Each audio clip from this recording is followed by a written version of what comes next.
It was the best of chairs, and it was the worst of chairs. Now, I'm going to tell you why. These two chairs represent the two extremes of woodworking. One chair is old, handmade, not the most refined piece of work. The other chair is new,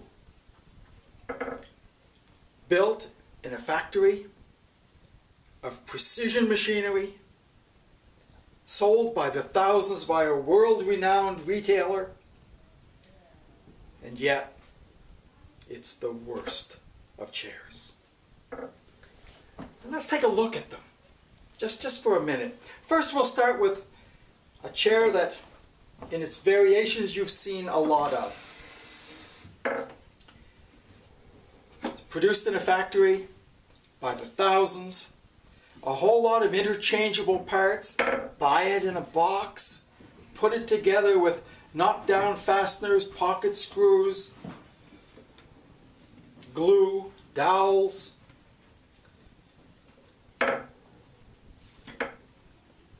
Should last for a long time.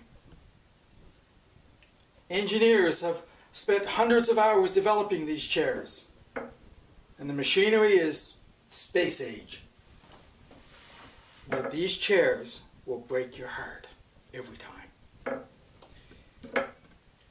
And the reason they break your heart is the very reason they're so popular. Because everything's interchangeable and everything is knocked down. They're not really made to be together. I mean, the rule is, if it's made out of parts and pieces that are interchangeable, and it's only held together with fasteners, it's going to give you problems. The other thing about this chair has to do with the wood itself. This chair, you look at it, it's very slender, nicely made parts, but they're all pine. Pine is a soft wood. Pine is a wood that compresses. When people sit on chairs, what happens to them? Well, people jiggle around.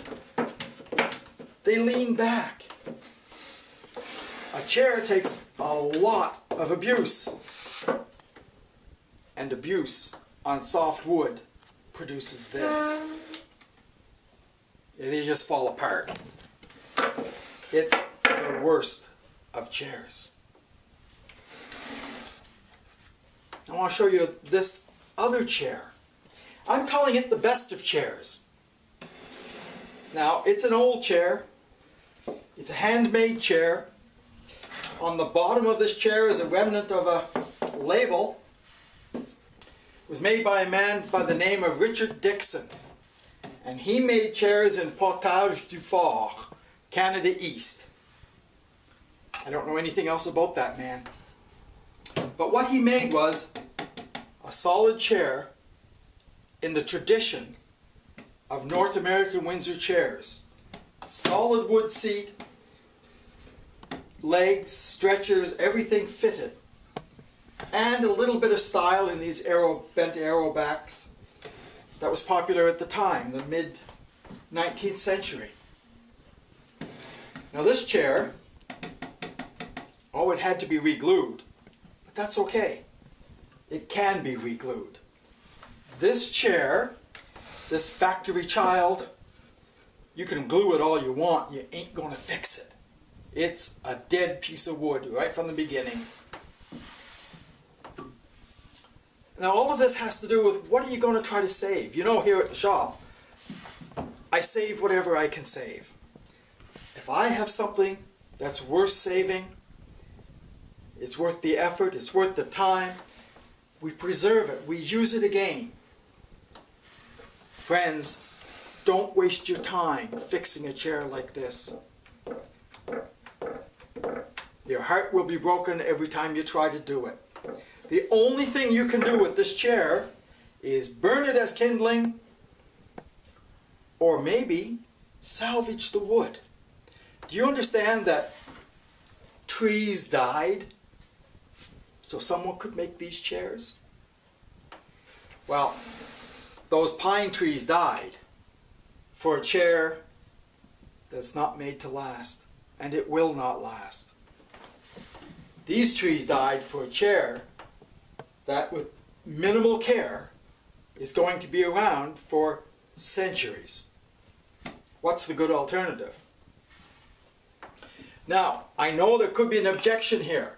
You're saying, well, wait a minute, Alex, you're comparing apples and oranges. No, I'm not. Because this chair was not a high-style chair from Philadelphia or Montreal. This is a chair made for farmers' kitchens. It was made inexpensively. It was made to use. It received rough usage. Look how the rungs have been worn out by generations of people hooking their heels on it. The difference is that this cheap chair was made in a tradition of handwork. This cheap chair is made in a tradition of throwaway furniture. Don't break your heart. Fix the good. Recycle the old. Keep that in mind and you won't go wrong. See you next time.